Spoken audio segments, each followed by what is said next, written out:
Happy Monday, last class of September. We're going to be discussing section 2.7, related rates. Now, on Friday I handed out the handout that was front and back. The front of it was implicit differentiation, the back of it was related rates. Grab that handout.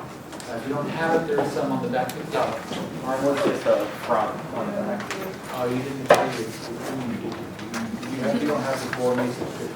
There's some in back. There should be some in front and back.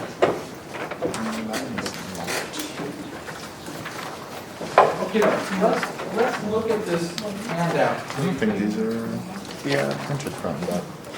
Someone should. Oh wait, these ones are. Everybody's printed this one side. Thank you. All right. So, reminding you about the situation with implicit differentiation. With implicit differentiation, you start with an equation involving x and y. And then you took the derivative of both sides with respect to x. And you have to keep in mind that y was actually, you think of it as like a function of x. So dy dx, you just have to leave as y prime. The result of that was a new equation involving x and y as before, but also this new symbol, y prime. And then you solve that new equation for y prime in terms of x and y. Now, also remember that we have this terminology of the instantaneous rate of change of a function, which we denoted this way, f prime parentheses a. So the derivative of f at a is also referred to as the instantaneous rate of change of f at a. Now that terminology comes from the idea that in a lot of situations you're using the variable t for time. So instantaneous rate of change of something is how fast that thing is changing as time goes on. And in particular, we had some instances where the function is a position function. And so the instantaneous rate of change of the position is the velocity. So you take the derivative of the position function, you get the velocity function. So again, it's the instantaneous rate of change of position at some time is the velocity at that time. So we talk about rates or rates of change. We're thinking about something about a situation where the variable is t for time, and we're taking the derivative of some quantity. That's going to be going to tell us how fast that quantity is changing. So in related rates problems, you have various quantities that are related by an equation. Just as in the implicit differentiation situation last Friday, you had x and y related by an equation. And then you take the derivative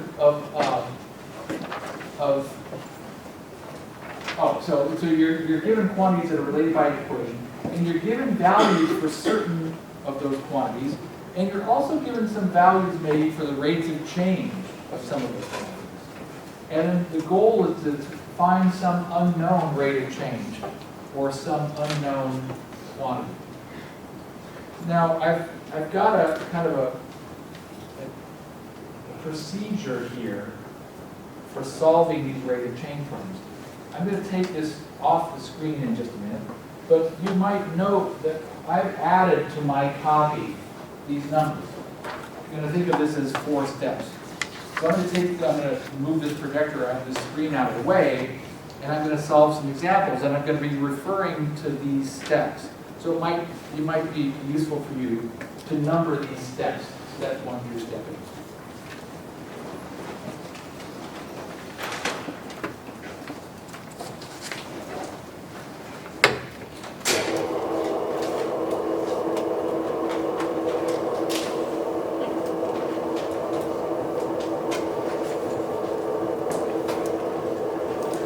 All right, here we go.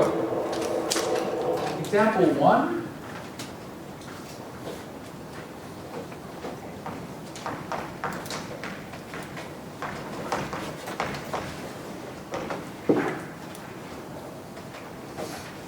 Water is pouring into a cylindrical tank. So this is similar to one of your home equipment.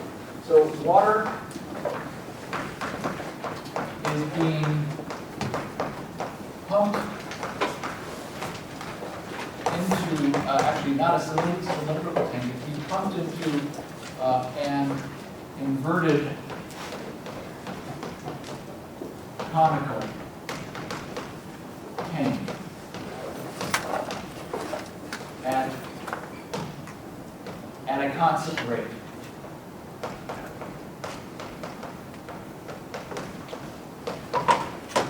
The rate at which the water is being pumped in is a constant. The tank has height 6 meters.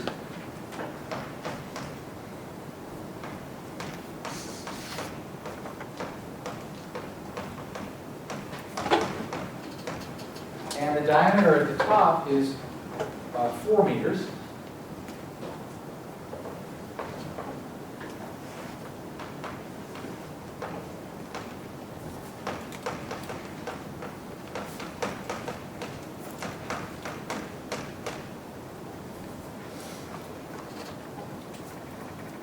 Water level is rising. So at the instant when the height of the water is 2 meters,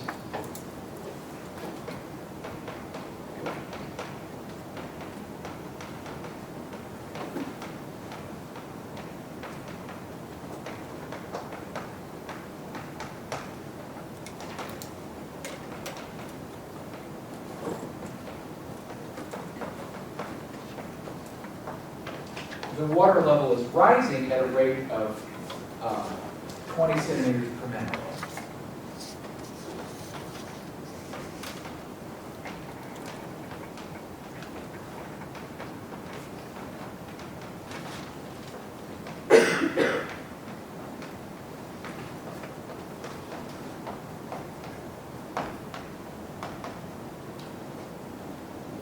So the question is, find the rate at which the water is being pumped into the tank.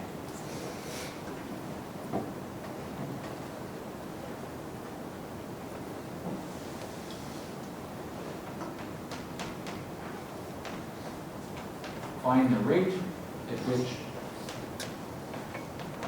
water is being pumped in.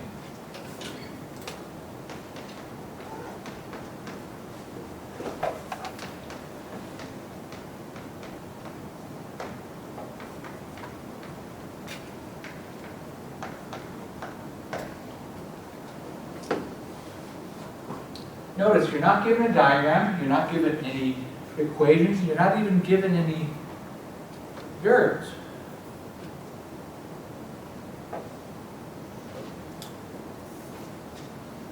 So let's follow our procedure. Step 1, draw a picture of the situation.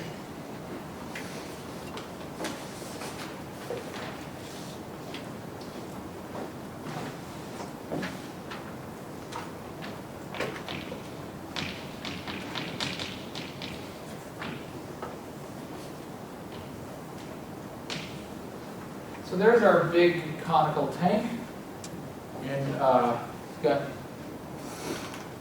water in it.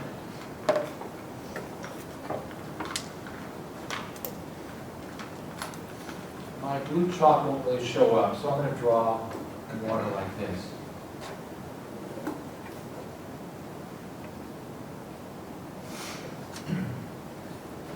All right, there's a picture of the situation. Now step 2, label the picture with letters or variables for important quantities.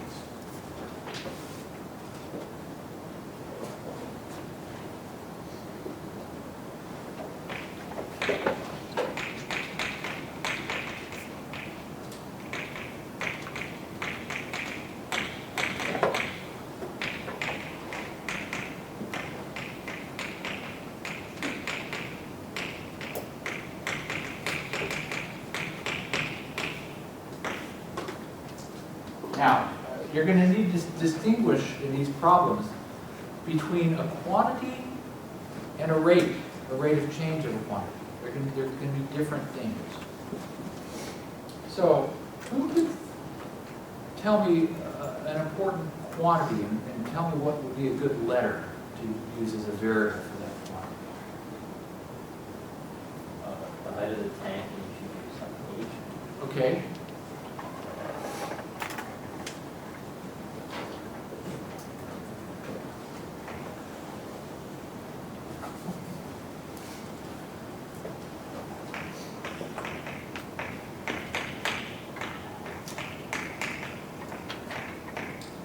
going to use capital H. Can anybody tell me another important quantity and suggest a letter we should use for that? Yeah, The diameter at the top. good. And what letter should we use for that? B.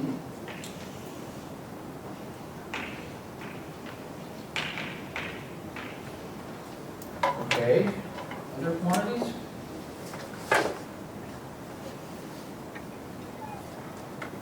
Something mentioned or implicated? Yeah. You had your hand up briefly. Yeah. I was gonna go with the water level at 2 meters high. So we're just gonna stick with letters though. So the height of the water.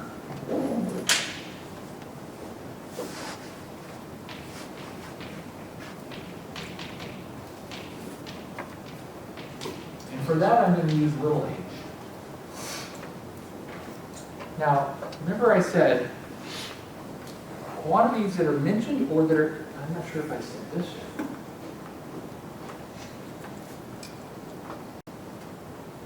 I just said important quantities.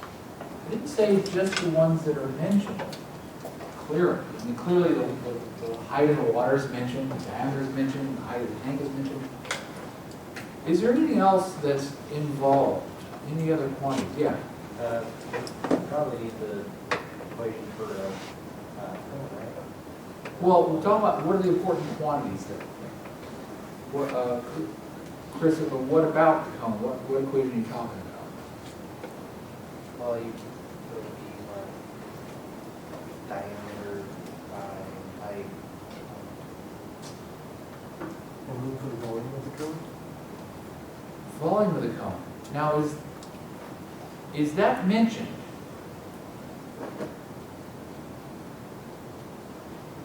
Actually, a volume is implicated in this problem. How? Yeah. Is it the water level rising? The water level is rising, and what are we being told about the water level? Why is the water level rising? And what are we being asked for? I didn't really finish this drawing. But here is this pipe that has water being pumped in.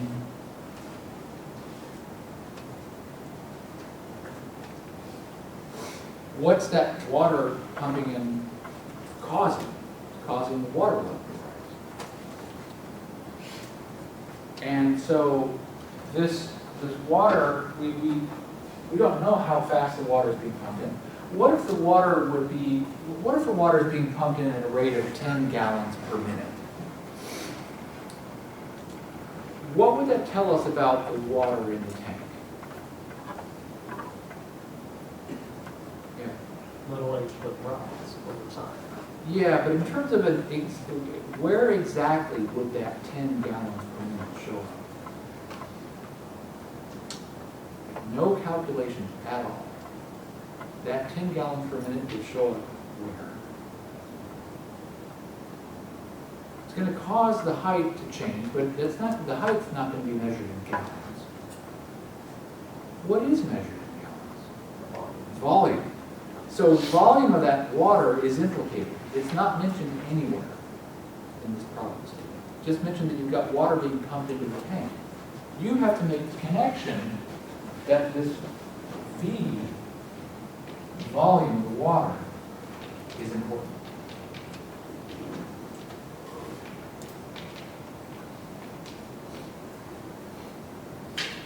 All right, now, that's step 2. Step 3. Put in or add in known quantities or rates.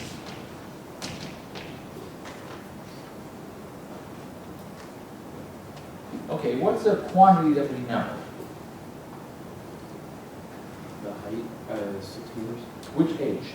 Capital H. Yeah, so capital H is 6 meters.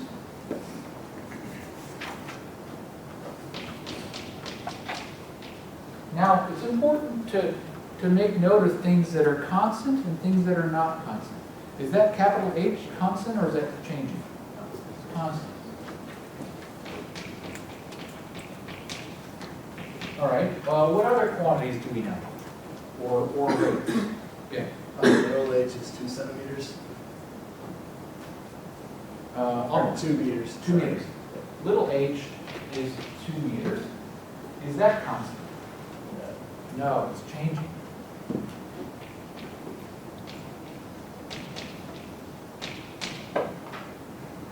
What else do we know? D is 12 meters. Good. Leave a blank line there. Little b is 4 meters. Is that constant or is that changing? Now scrutinize the given information. What other stuff are we told? Yeah. We know our radius. Well, but that's not one of our labeled things, right? Yeah. You know that the water level is rising at 20 centimeters a minute. Right. And so what is that in terms of our, we've got to work with these letters we've introduced. We've got little h, we've got little d, we've got capital H, we've got capital V. That 20 centimeters a minute, what is that? It's, you look at that little h, It is little h, not quite though. It looks like you're going to answer. It's h prime. Little h prime. So little h prime is, and I'm, instead of 20 centimeters, let's go ahead and convert this. 0.2 is meters per minute. So we're given some quantities and we're given some rates. But the goal, this is 3, 4. What's our goal?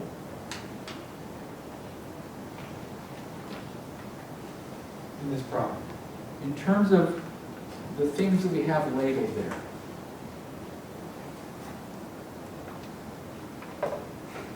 Yeah. We want to find the rate at which water is being pumped into the cone. Yeah. Now, in terms of our symbols, what is that? That's V prime. Remember a while ago I said if you were pumping in 10 gallons a minute, that would mean that the volume of water would be changing at a rate of 10 gallons a minute. In this case, we don't know how fast the water is changing. We don't know how fast the volume is changing. That's what we're supposed to find. So V prime is unknown. And we're supposed to find V prime.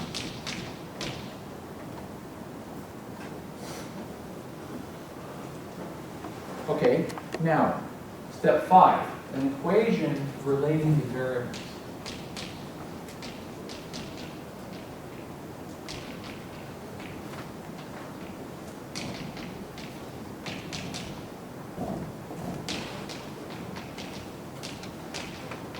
Now notice there's a lot of stuff on the board already.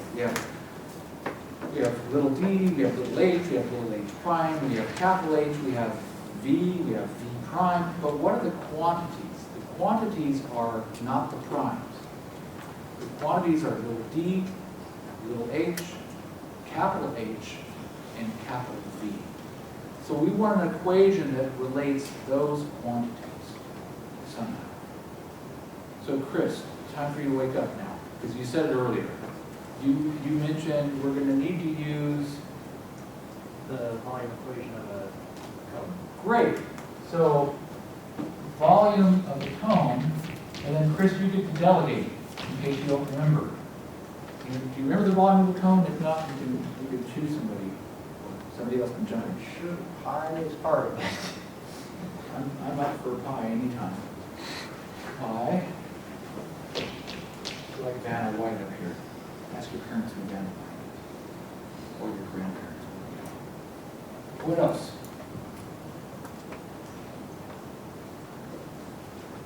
Yeah. My suggestion is throw something out and we'll crowdsource this. So if you have a hunch, say something. Higher cubed or something? All right. 1/3 pi over h cubed. I thought there was 3 in there or something. 1/3.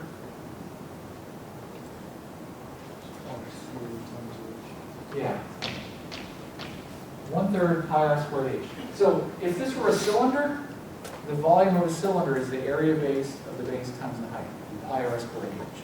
But this is a cone, so this 1/3 is thrown in there because it's a cone. You'll prove this later if you stick around for Calc 2. You'll prove actually maybe use this one. Okay. Wait a second. R isn't one of our letters. The diameter is twice of r. Right, so this is going to be 1/3 pi times half the diameter.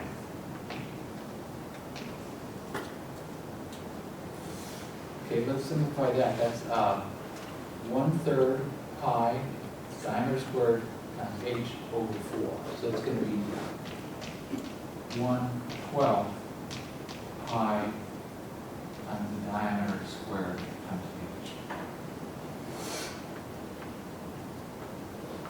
Oh, wait a second. How did that? What? How did that? How did you get the 112?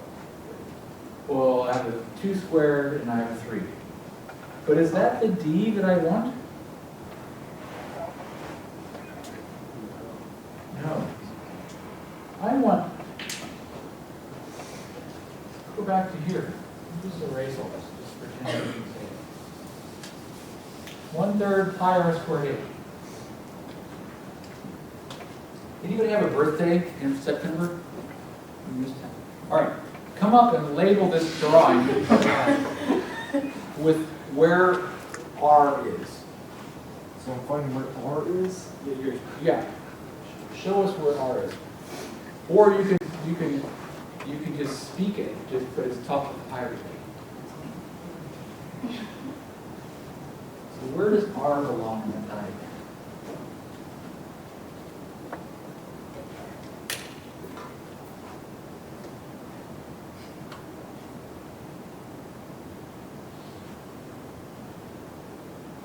Why is that not it?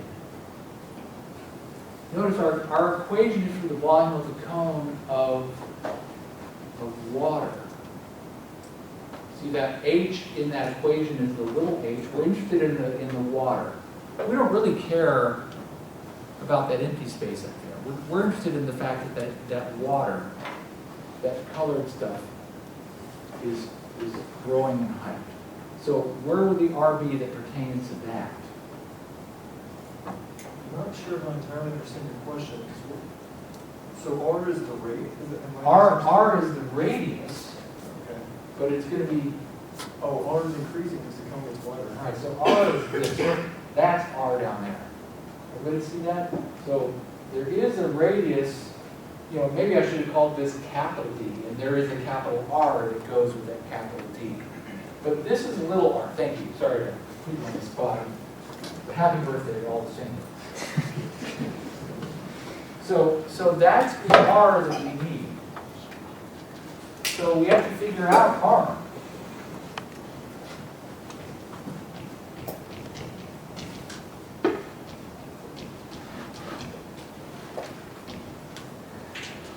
So look at this drawing here.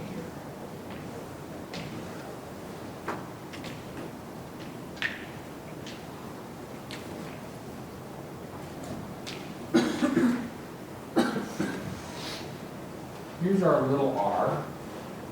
And here we could call this our capital R, which is d over 2. And that's constant. So that's going to be, what is that radius across the diameter across the top? 4 meters. So this is going to be 2 meters. That capital R is 2 meters. And this capital H is 6 meters. Now, in this little triangle, this is all changing, right? Because as you said, the height is changing, so the R is changing. So we have the height of the water and the radius of the water. Those are changing. But what do you notice about these two triangles in relationship to each other? Say again? Same angle. Same angles. And so in geometry, what would you call these? There's a better word. Similar. Similar triangles.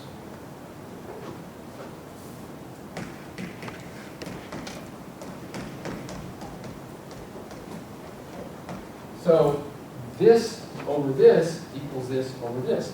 So little r over little h equals capital R over capital H, because we have similar triangles. So let's multiply both sides by little h. We get little r equals capital R over capital H times little h. Now in this equation, little h is changing, so that causes little r to change. But capital R and capital H are not changing. This is 2, this is 6.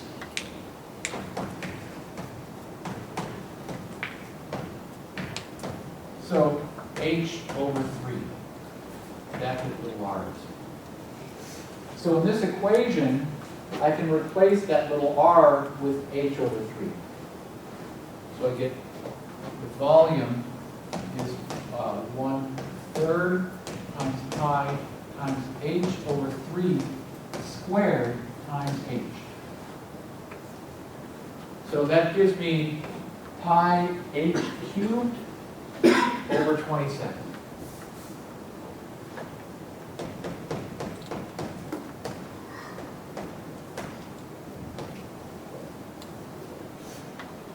Now look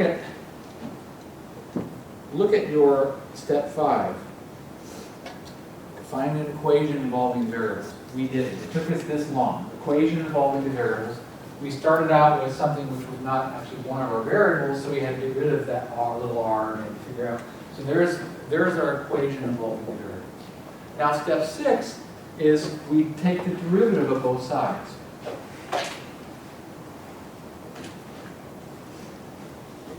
So over on this board, resume.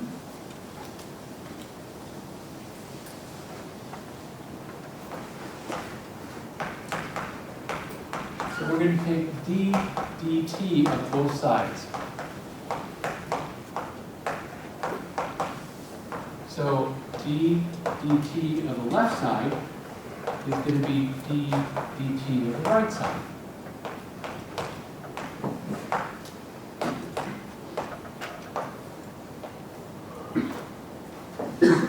All right. So what do I do with the left side?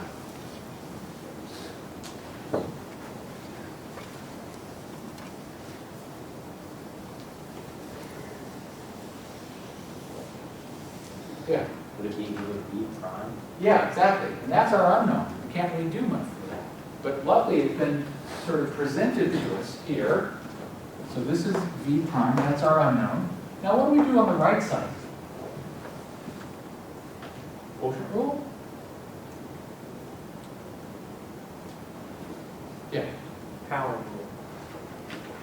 Nice.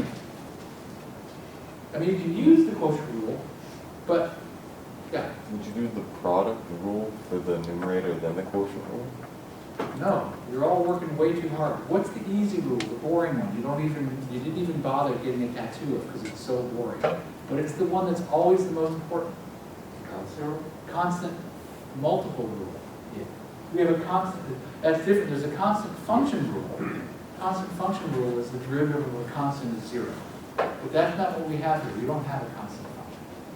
We do have a constant multiple, multiplying a function. So we're going to use the constant multiple rule to pull out that pi over 27. And then we have d dt of h cubed. So all those things that you all were suggesting, they're all way harder than this, and they're all much more prone to a mistake. Now, how do we find the derivative of h cubed?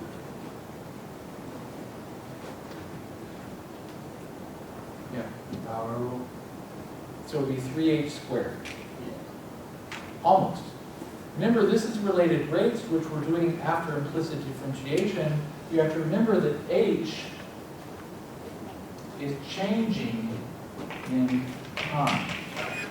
So h is actually a function. So I'm going to do this over to the side.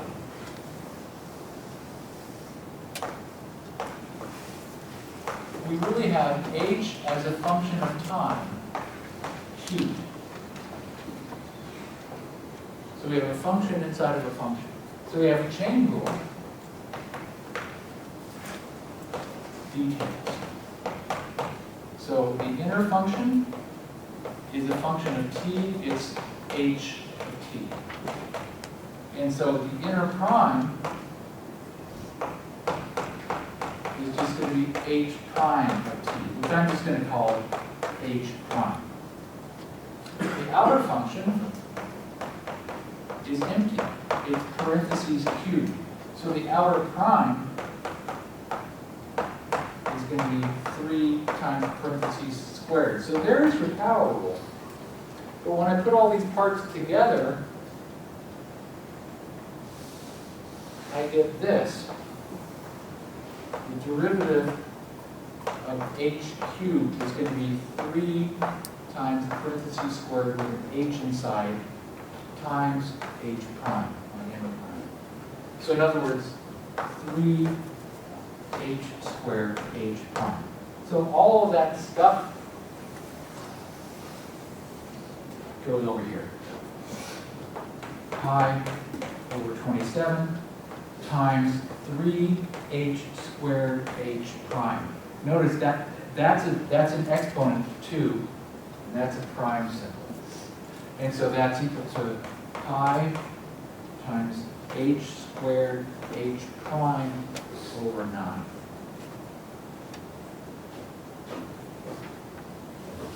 So that was step 6. That was differentiating. Step 7, solve this equation for the unknown. The unknown that we need to find is v prime. This equation has already been solved for v prime. It says v prime equals this stuff. Finally, step 8, we substituted in values.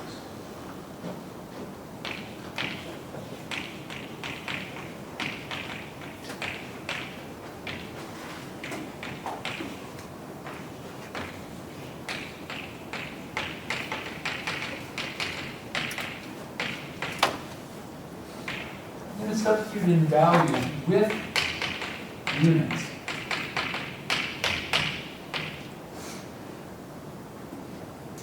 We're being asked for the rate at which water is being pumped in. So what kind of units are we expecting? So, no, units of time would be like minutes. So I can't say I'm pumping water in at a rate of 8 minutes. It'd be like a ratio of units, like volume over a certain amount of time. Exactly. So if you look at your handout, the units of a rate of change are the units of the quantity divided by the units of time. Because it's like a delta y over delta x sort of thing. Units of, the rate of change is going to be a slope of a tangent line on the graph of the volume. So if the volume is in meters cubed and the time is minutes, then the rate of change of volume is going to be meters cubed per minute. So we're expecting to get an answer that's going to be in meters cubed per minute. Now I mentioned that you want to think about the units you expect before you start your calculation, because I want you to do the calculations with the units. And what will happen is if you do the calculations with the units correctly, you'll end up with the units that you wanted at the end. If you don't end up with the units that you wanted, then that's a sign that you might have set something up wrong. So you'll get this also in your physics and chemistry classes if they well, that's where I actually first learned this. So v prime equals pi times h squared, so h is what, 2 meters? Squared times h prime, which is 0.2 meters per minute, divided by 9.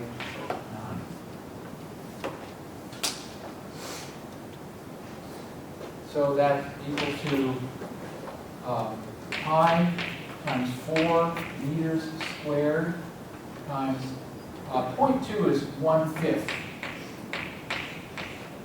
meters per minute.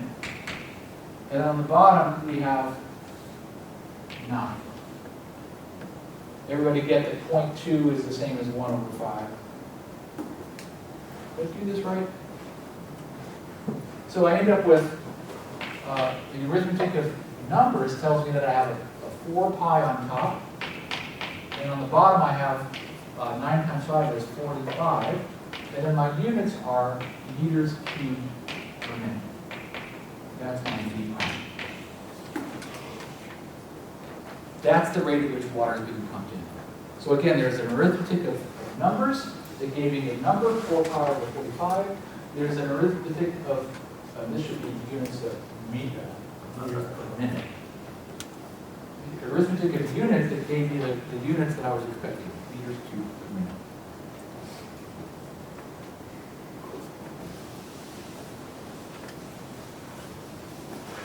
All right, example 2.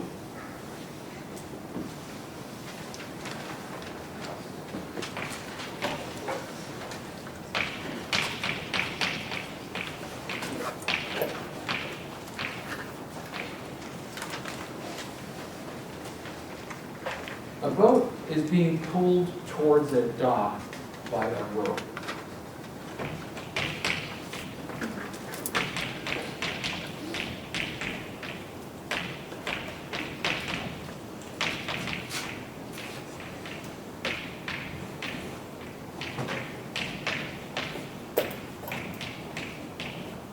Okay, the rope is attached to the bow of the boat, and it's attached to a pulley on the dock that's 5 feet above the level of the bow.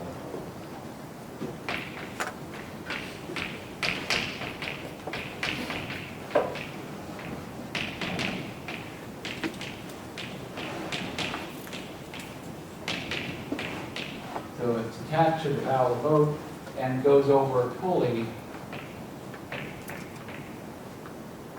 or winds onto, maybe I should say this, winds onto a spool that on the dock that is 5 feet higher than the level of the boat.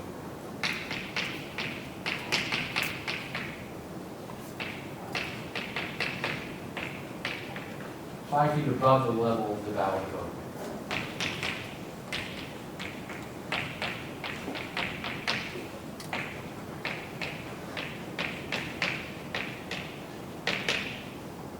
The rope is being spooled in at a rate of 1 foot per second.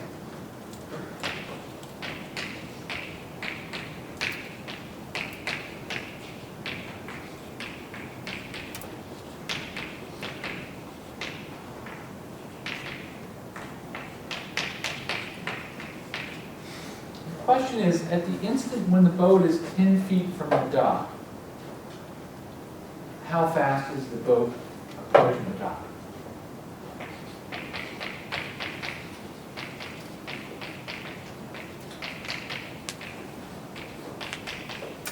So at the instant when the boat is 10 feet from the dock, how fast is the boat approaching the dock?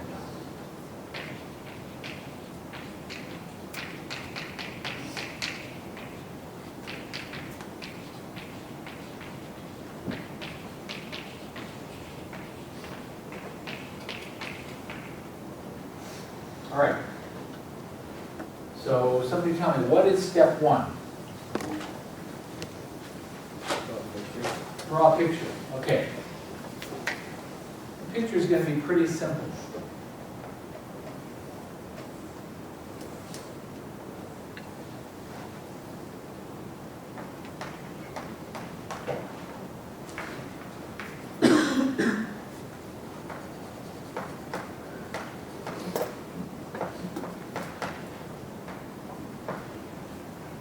So I have the spool here, the rope is going over, the spool is on the dock. All right, what's step 2?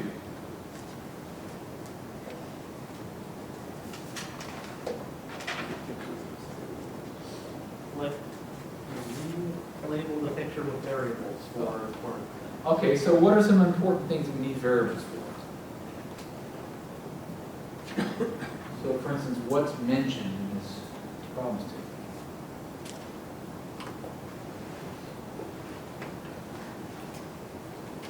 The height from the bow of the boat to the spool on the dock is 5 feet. Good. What would be a good letter for that? Little d. How about H for height? We're going to use, we're going to use little d for something else. So, but where's that little d going to go?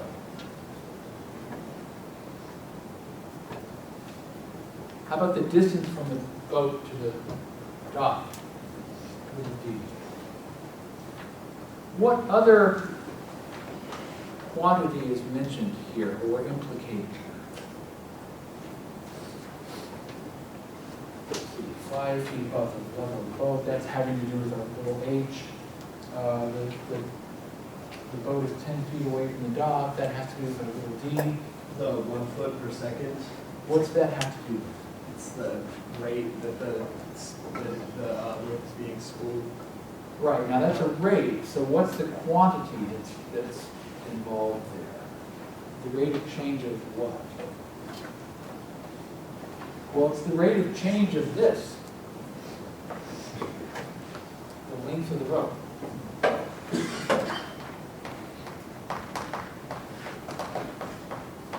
So what step are we up to now? Label a picture with numbers for known quantities or known rates. So our height is 5 feet.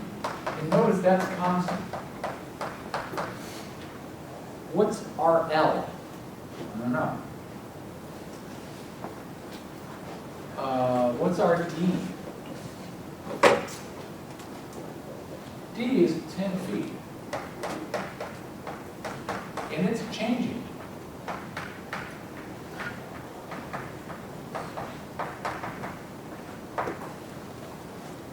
So, supposed to label the diagram with known quantities or known rates. I put some known quantities on here. Have I put our known rates? You haven't put the known rate yet, but would it be L prime is equal to 1 feet per second? Very close. L prime is going to be negative 1 feet per second because the rope is getting shorter. Everybody see that? That's an important thing. The sign of L prime is going to be a negative thing. And then the next step is to identify the goal. What's a quantity that we're being asked to find or a rate that we're being asked to find? Say it again? Speed of the boat approaching the dock. So in terms of our variables, what would that be?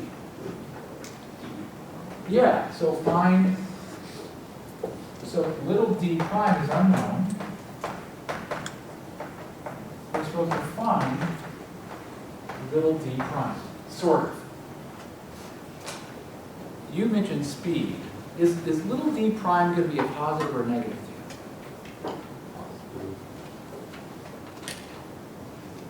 It's going to be a negative thing because the distance is going to be getting smaller. So d prime is going to be negative, but we're going to have to convert that to a speed. We're going to notice that d prime is going to turn out to be negative, but the speed is going to be the absolute value of that. Now, the next step is, what's the next step? You mean to find an equation that uses d and d prime? Not d prime. The equation just involves the quantities, not the rates. So what are the things that we need? We need an equation involving little d, little h, and capital L. So what step number are we up to? 5.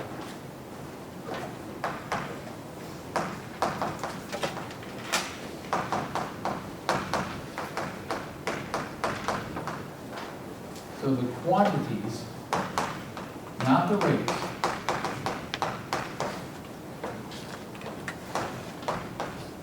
So that's crucial. There's a lot of junk on this diagram, right? There are all those primes, all this stuff, but the quantities are just little d, little h, capital L. So can somebody tell me what is an equation involving that relates little d, little h, and capital L?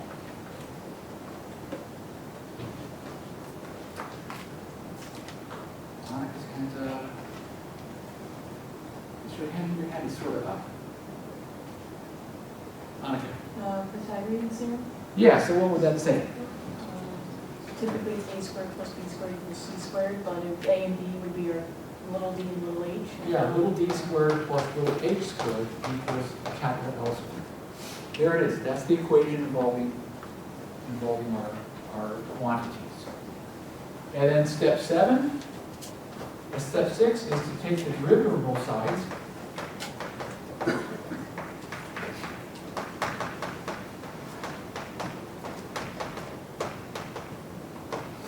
Okay, so I have d dt of d squared plus h squared equals d dt of L squared. So d dt of little d squared plus d dt of little h squared equals d dt of L squared. So what's d dt of d squared?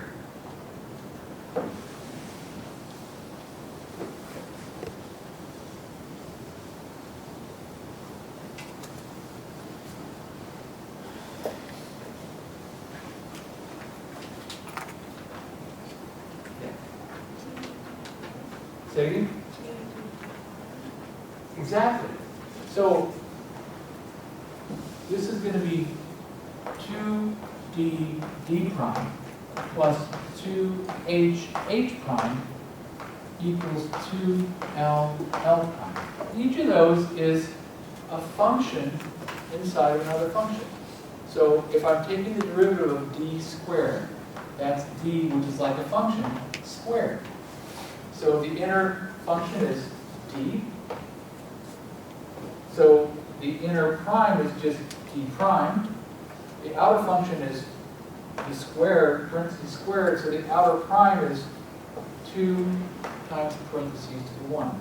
So the derivative of d squared is going to be 2 times d to the 1 times d prime.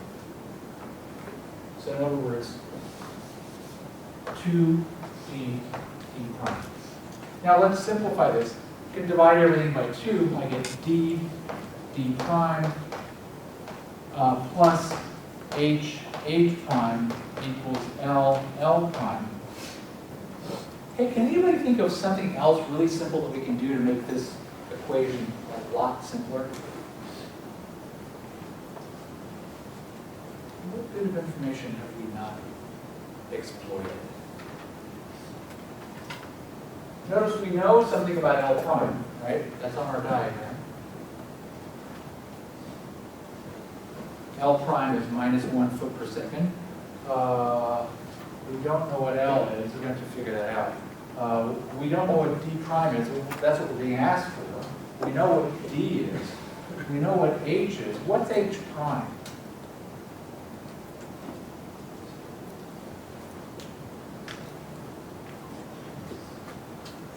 Why? Right. The height is a constant, so H prime is 0.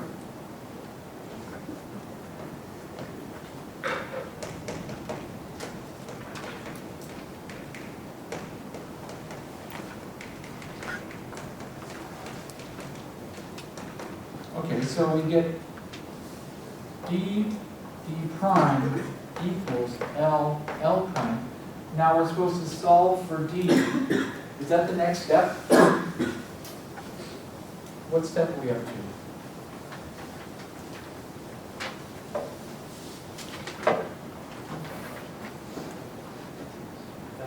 Step 8. Step 7, we're going to solve for d prime.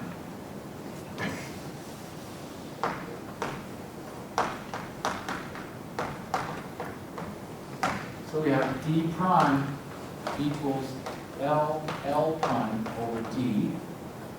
And then step 8 is we're going to plug in numbers.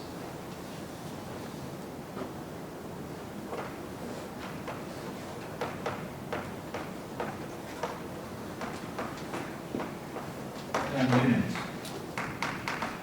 Okay, well we've got L prime, we've got D. We don't know what L is though, so we're going to need L.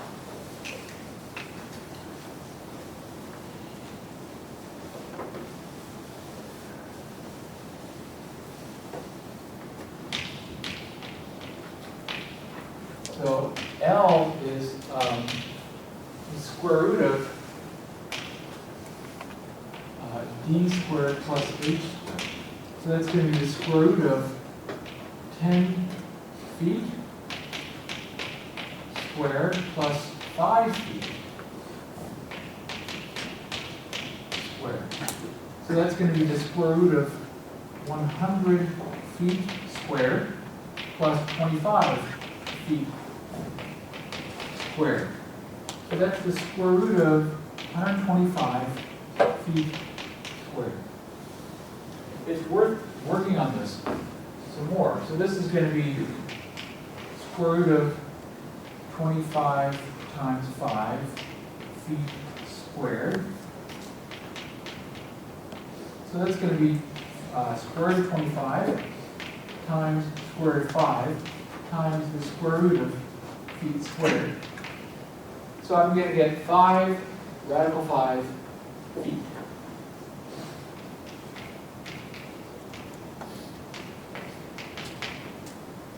So when I put this into the formula, I'm going to get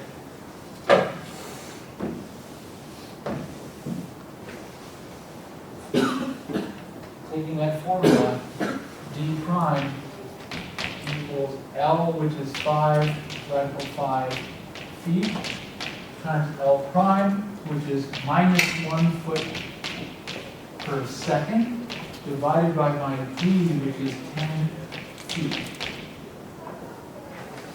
So I'm going to end up with units of feet per second. And I'm going to have radical 5 over 2 as my number with a negative sign in front. That's my D prime. Notice that's a negative number because D is getting smaller. So D prime is a negative. So the speed at which the boat is approaching is the positive. It's the absolute value point. So the conclusion is the boat is approaching dock at a speed. The speed is going to be the positive thing, radical 5 over 2 feet per second. Radical 5 is a number a little bit bigger than 2, right? The square root of 4 is 2, the square root of 9 is 3, so radical square root of 5 is somewhere between 2 and 3. So this is going to be a number somewhere between 1 and 1.5 feet per second. Okay? So have at it. You've got lots of the thing about these related rate problems is that there are a zillion different forms they can take. So it's, I've only done 2. One involving a basic geometric shape, and one involving a Pythagorean theorem. You have exercises involving Pythagorean theorem problems. You have exercises involving geometric shapes. One of them involves the volume of a sphere. You can have to look at one. But this is a situation where you're not going to be shown all the possible problems that you might get, because the whole point is that there's a world of problems, and you need to be able to attack them with this plan. All right, so we'll see you. Make sure you signed in if you haven't signed in. And see you on Gabriel. We'll see you tomorrow.